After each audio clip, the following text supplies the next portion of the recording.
ದಾರಿಯುದ್ದಕ್ಕೂ ಪುಷ್ಪ ನಮನ ಜೊತೆಗೆ ಕಣ್ಣೀರು. ಊರಲ್ಲಿ ನೀರವ ಮೌನ. ದೇಶ ರಕ್ಷಣೆಯಲ್ಲಿದ್ದ ವೀರ ಯೋಧನ ಅಕಾಲಿಕ ಸಾವಿಗೆ ಸಾವಿರಾರು ಜನ ಕಂಬನಿ ಮಿಡಿದಿದ್ದಾರೆ.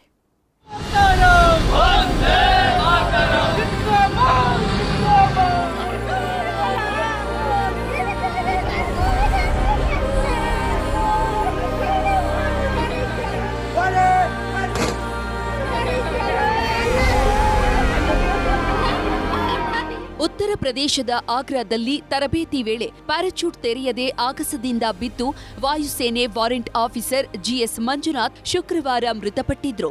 ನಿನ್ನೆ ಹುಟ್ಟೂರಾದ ಶಿವಮೊಗ್ಗ ಜಿಲ್ಲೆ ಹೊಸನಗರ ತಾಲೂಕಿನ ಸಂಕೂರು ಗ್ರಾಮಕ್ಕೆ ಮಂಜುನಾಥ್ ಪಾರ್ಥಿವ ಶರೀರ ಆಗಮಿಸಿತು. ಹೊಸನಗರ ತಾಲೂಕು ಆಡಳಿತ ಪಾರ್ಥಿವ ಶರೀರವನ್ನ ಬರಮಾಡಿಕೊಂಡಿತು. ದಾರಿಯುದ್ದಕ್ಕೂ ಜನರು ವೀರ ಯೋಧನಿಗೆ ಪುಷ್ಪ ನಮನ ಸಲ್ಲಿಸಿ ಗೌರವ ಅರ್ಪಿಸಿ ಕಣ್ಣೀರು ಹಾಕಿದ್ರು.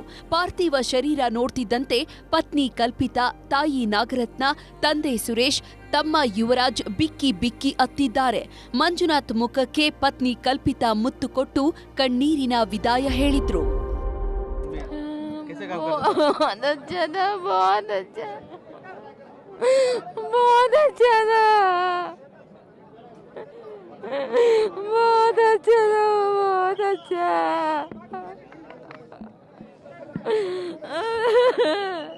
वो चमकी ले गया था, फिर आया फोन, उसका पैराशूट नहीं खुला।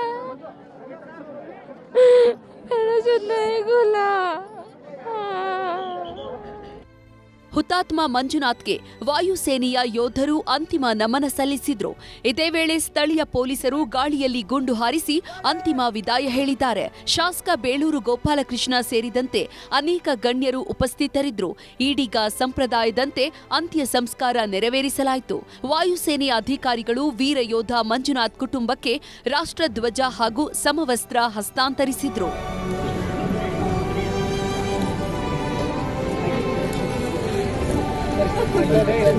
ಮಂಜುನಾಥ್ ವಾಯುಸೇನೆಯಲ್ಲಿ ಪ್ಯಾರಾಚೂಟ್ ಮುಖ್ಯಸ್ಥನಾಗಿ ಸೇವೆ ಸಲ್ಲಿಸಿದವರು. ಅವರ ಆಕಸ್ಮಿಕ ಸಾವು ತಾಲೂಕಿಗೆ ತುಂಬಾ ಅನ್ಯಾಯವಾಗಿದೆ. ಅವರ ಸಾವಿನ ಬಗ್ಗೆ ರಕ್ಷಣಾ ಸಚಿವರು ತನಿಖೆ ನಡೆಸಬೇಕೆಂದು ಸಾಗರ ಶಾಸಕ ಬೇಳೂರು ಗೋಪಾಲಕೃಷ್ಣ ಆಗ್ರಹಿಸಿದ್ದಾರೆ. 12 ಜನ ವಿಮಾನದಿಂದ ಹಾರಿದ್ದಾರೆ. 11 ಜನಕ್ಕೆ ಮಂಜುನಾಥ್ ಅವರು ತರಬೇತಿ ನೀಡುತ್ತಿದ್ರು. ಆ 11 ಮಂದಿಯ ಪ್ಯಾರಾಚೂಟ್ ತೆರೆದುಕೊಂಡು ಸುರಕ್ಷಿತವಾಗಿ ಲ್ಯಾಂಡ್ ಆಗಿದ್ದಾರೆ. ಇವರ ಪ್ಯಾರಾಚೂಟ್ ಮಾತ್ರ ತೆರೆದುಕೊಳ್ಳದಿರುವುದು ಅನುಮಾನ ಮೂಡಿಸಿದೆ. ಈ ಕುರಿತು ಕೇಂದ್ರ ಸರ್ಕಾರದ ಮಟ್ಟದಲ್ಲಿ ತನಿಖೆ ಆಗಬೇಕೆಂದು ಮನವಿ ಮಾಡಿದ್ರು. ನನಗನ್ನಿಸ್ತದೆ, ಒಂದು ಬೇಜಾರಂದರೆ ಒಬ್ಬ ತರಬೇತಿ ಕೊಡುವಂಥ ವ್ಯಕ್ತಿನೇ ಈ ಥರ ಪ್ಯಾರಾಚೂಟ್ ಆನ್ ಆಗಿಲ್ಲ ಅಂದಾಗ ಭಾಳ ನೋವಾಗುತ್ತೆ. ಸ್ವಲ್ಪ ನೋವಾಯಿತು ನಮಗೆ. ಯಾಕಾಗುತ್ತೆ ಅಂತ ಗೊತ್ತಿಲ್ಲ. ಯಾಕಂದರೆ ಕಲಿಸಿ 9 ಜನ ಅವರು ಹಾರಿ ಕೆಳಗೆ ಸೇಫಾಗಿ ಬಂದು ಲಾಸ್ಟ್ ಬರಬೇಕಾದ್ರೆ ಇವರಿಗೆ ಈ ಥರ ಆಗಿದೆ ಅಂದಾಗ ಎಲ್ಲೋ ಒಂದು ಸ್ವಲ್ಪ ಎಫೆಕ್ಟ್ ಆಗಿದೆ ಅನ್ನೋ ಅನಿಸ್ತದೆ. ನೋವು ಇದೆ. ಅದು ಸರಿಪಡಿಸ್ಬೇಕು. ಅದನ್ನು ಏನು ಕೇಂದ್ರದ ಮಂತ್ರಿಗಳು ಯಾರಿದ್ದಾರೆ ಇವತ್ತು, ರಕ್ಷಣಾ ಮಂತ್ರಿಗಳು, ಇದ್ರ ಬಗ್ಗೆ ಸಣ್ಣದಾಗಿ ಒಂದು ಸ್ವಲ್ಪ ತನಿಖೆನೂ ಆಗಬೇಕು ಅನ್ನೋ ನನ್ನ ಅನಿಸಿಕೆ. ಒಟ್ನಲ್ಲಿ ಊರ ಹೆಮ್ಮೆಯ ಮಗನನ್ನ ಕಳೆದುಕೊಂಡು ಗ್ರಾಮಸ್ಥರು ಕಣ್ಣೀರಿಟ್ರು. ಹೆತ್ತ ಮಗ ಹಾಗೂ ಗಂಡನನ್ನ ಕಳೆದುಕೊಂಡ ಕುಟುಂಬ ಕಣ್ಣೀರಲ್ಲಿ ವಿದಾಯ ಹೇಳುವಂತಾಗಿದೆ. ಸೈನಿಕರಿಗೆ ಕೊನೆಯದಾಗಿ ಹೇಳುವ ಅಮರ್ ರಹೇ ಮಾತೊಂದೇ ಅಲ್ಲಿ ಉಳಿದಿತ್ತು.